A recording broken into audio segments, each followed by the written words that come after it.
Bismillahirrahmanirrahim. Assalamu alaikum. Hope so you are doing well.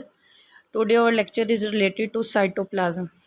आज के हम इस लेक्चर में साइटोप्लाज्म से रिलेटेड पढ़ेंगे कि साइटोप्लाज्म क्या होता है। प्रीवियस लेक्चर में हमने पढ़ा था सेल। सेल क्या है?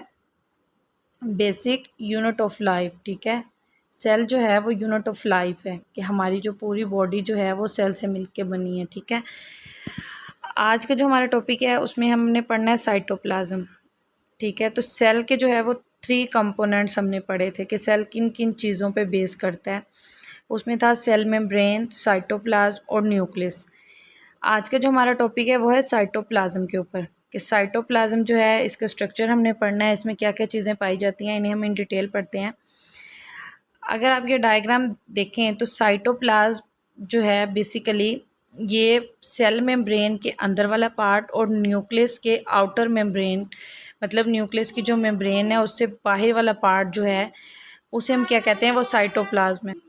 सिंपल हम कहेंगे कि cytoplasm in between nucleus and cell membrane. ठीक है, अब साइटोप्लाज्म जो है इसमें हम इसे समझ लेते हैं कि इसमें 2 कंपोनेंट्स पाए जाते हैं, एक साइटोसोल है और दूसरे ऑर्गेनेलीज हैं। ये जो खाली जगह नज़र आ रही है आपको, ये सारा साइटोप्लाज्म है और इधर क्या है, ऑर्गेनेलीज पड़े हुए हैं और साइटोसोल है। अब देख लेते हैं कि ऑर्गेनेलीज और साइटोसोल क्या होता है। अब ये आप डायग्राम देखें ज़रा, तो साइट ऑर्गेनेलिस ये बनी हुई हैं ना, जो साइटोसोल के अंदर पाई जाती हैं, जैसे mitochondria, plasma membrane, centriole, cytosome, lysosome. ठीक है, vacuoles, Golgi apparatus, chromatid, nucleus, ये सारी चीज़ें किधर हैं, ये साइटोप्लाज्म के अंदर मौजूद हैं। इसे हम क्या कहेंगे, ये ऑर्गेनेलीज हैं।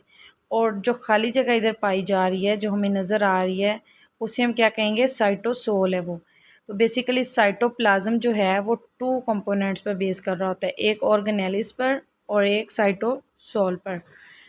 नेक्स्ट देख लेते हैं, साइटोप्लाज्म की डेफिनेशन देखें। Cytoplasm the semi fluid substance of a cell that is external to the nuclear membranes and internal to the cellular membrane, sometimes described as the non-nuclear content of protoplasm. In eukaryotes cells having a nucleus, the cytoplasm contain all of the organelles.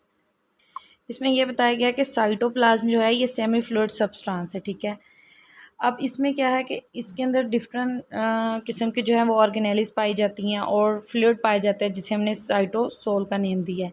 और collectively इन दोनों terms को, nucleus और cytoplasm को मिला के हम क्या कहते हैं कि ये प्रोटोप्लाज्म है।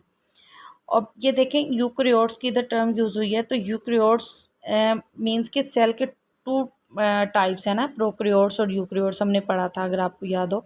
तो यूकरियोट्स में क्या होता है, न्यूक्लियस पाया जाता है, प्रोकरियोट्स में नहीं पाया जाता। ठीक है, तो इन यूकरियोट सेल हैविंग अ न्यूक्लियस, यानी कि यूकरियोट्स ऐसा पार्ट ऑफ सेल जिसमें न्यूक्लियस पाया जाता है उसे हम क्या कहते हैं, यूकरियोट्स है वो। I hope so you can understand. Next देख लेते हैं कंपोनेंट्स ऑफ साइटोप्लाज्म। साइटोप्लाज्म के कंपोनेंट्स कौन से हैं? अभी हमने डिस्कस किया है कि cytoplasm consist of 2 main components, cytosol and cell organelles. Cytosol और सेल ऑर्गेनेलिस जो हैं वो साइटोप्लाज्म में पाए जाते हैं। ये 2 मेन कंपोनेंट्स हैं साइटोप्लाज्म के। नेक्स्ट देखें, ऑर्गेनेलिस क्या है? Within the cytoplasm the major organelles and cellular structure includes. अब ये वो ऑर्गेनेलिस के नेम हैं जो साइटोप्लाज्म के अंदर पाई जाती हैं। न्यूक्लियोलस है, न्यूक्लियस है, ribosome, vesicle, rough endoplasmic reticulum, Golgi apparatus, cytoskeleton, smooth endoplasmic reticulum, mitochondria, vacuole, cytosol, lysosome, centrioles. ये कुछ ये कंपोनेंट्स हैं, ऑर्गेनेलीज हैं सॉरी, जिन्हें हम क्या कहेंगे कि ये किधर हैं, साइटोप्लाज्म में पाई जाती हैं।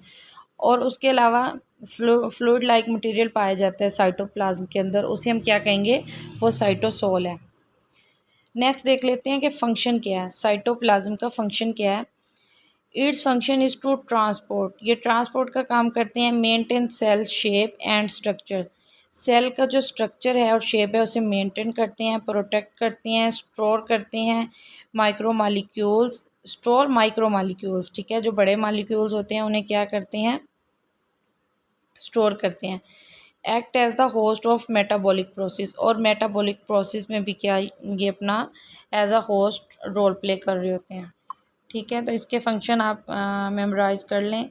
ट्रांसपोर्ट में ये रोल प्ले करते हैं, मेंटेन करते हैं सेल की मतलब जो शेप है उसे मेंटेन रखते हैं, उसके स्ट्रक्चर को मेंटेन रखते हैं, प्रोटेक्ट करते हैं सेल को, और स्टोर करते हैं मैक्रोमॉलिक्यूल्स को, और एज अ होस्ट वर्क कर रहे होते हैं मेटाबॉलिक प्रोसेस में। ठीक है,